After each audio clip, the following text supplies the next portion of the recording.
अस्सलाम वालेकुम दोस्तों, मैं हूं तस्वीर हुसैन और आप देख रहे हैं कार EFI इलेक्ट्रीशियन। दोस्तों आज की जो वीडियो है इसका टॉपिक है टोयोटा करोला 2NZ FE।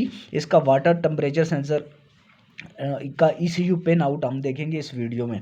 ये जी इसकी टोयोटा करोला की 26 नंबर पिन का डायग्राम ग्रिप का बना हुआ है, जो कि 1 से लेकर 8 और 9 से 16 तक जाता है। तो उसके बाद नीचे आप देख रहे हैं कि दो इसमें टेम्परेचर सेंसर बने हुए हैं। कुछ गाड़ियां उनके अंदर, ज़्यादातर गाड़ियों के अंदर तो 2 पिन वाला इसका टेम्परेचर सेंसर आता है, जबकि कुछ थोड़ी बहुत गाड़ियों में 3 वाला भी आता है।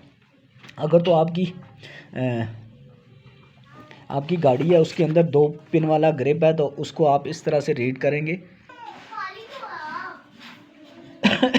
तो जी दोस्तों, अगर 2 पॉइंट वाला आपका ग्रिप है तो इसके अंदर जी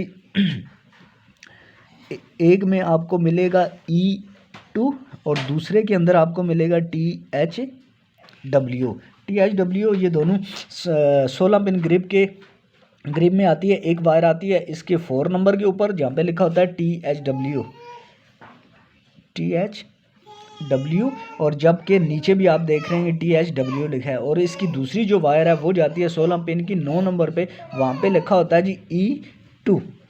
अब अगर 2 पॉइंट वाला ग्रिप है तो फिर सीधी ये वायर यहाँ चली जाएगी और दूसरी जो वायर है आपकी यहाँ से सीधी 4 नंबर के ऊपर चली जाएगी। ये तो 2 पॉइंट वाला है तो ये सीधा सीधा काम है, आगे ये सिग्नल भेजता रहेगा और वहाँ से वो फ़ैन को जब टेम्परेचर पूरा होगा तो वो फ़ैन को चला देगा। जबकि अगर फ़र्ज़ करें आपके पास 3 पॉइंट वाला ग्रिप लगा हुआ है और ये सेंसर है, तो आपने देखा होंगे तो आपको फर्स्ट का जो है इसमें E2 मिलेगा, जबकि सेकंड में आपको THW मिलेगा। जबकि तीसरी नंबर जो वायर है ये मीटर की गेज की है।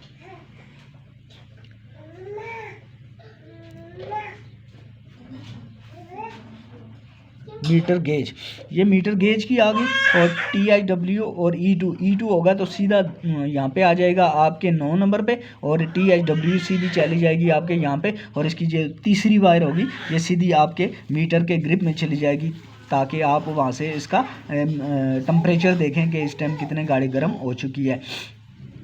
और जब भी अपना सेंसर यहाँ पे रीडिंग करता रहेगा, देखता रहेगा कि कितना, ये उसकी रिपोर्ट भेजता रहेगा कंप्यूटर को, और जो ही सेट अपने टेम्परेचर के ऊपर ये पहुँचेगा तो ये फ़ौरन से सिग्नल भेज देगा और आपकी जो रिले है बाहर वो फ़ैन को ऑन करवा देगी। उम्मीद है जी आपको समझ आ गई होगी। अल्लाह हाफिज़।